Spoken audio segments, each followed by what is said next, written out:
Gala. Gala na gala adatan na gala syara'an.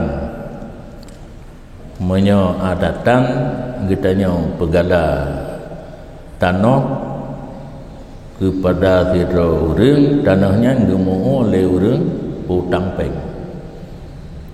Hutang bayi lain, tanah gecok manfaat di orang yang gala secara adat.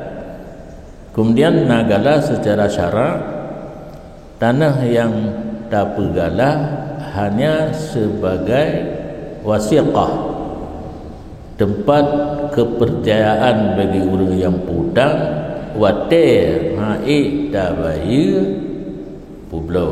Ada kesepakatan bersama cok pulang hutang yang lebih pulang ke tanah.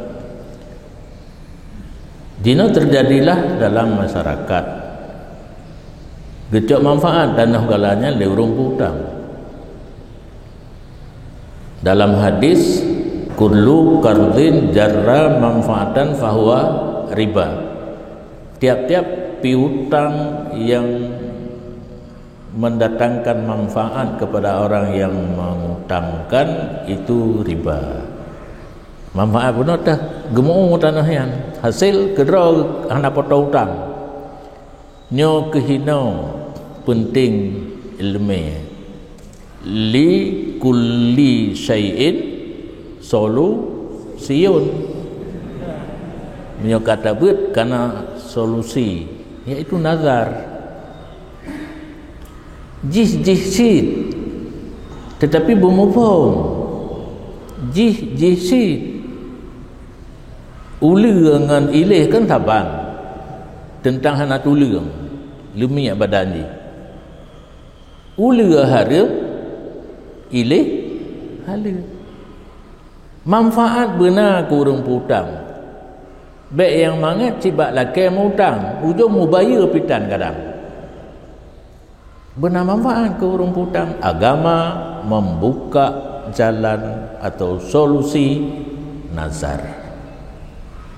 Maka oi lazim matihlun ke urang hutang long seribe aduro. Yang kan jarin manfaatan cit, jara manfaatan, tapi boleh nazar, bukan riba. Jis kan seribe aduro. Lumpuh hutang seribe peng ne bayar seribe tengah manfaat peng cit. Tetapi jalurnya dibolehkan, jalur tidak dibolehkan. Kembali kepada masalah gala pun. Lih talakai mutang peng bak tidak orang tak duduk tanah ke borok. Iganya hang getim nya hanji kemu iganya. Tam kau itu. Lazim mati lu lunjuk tanah ke ganyang untuk kemu. Dang-dang lah hutang, selesai masalah.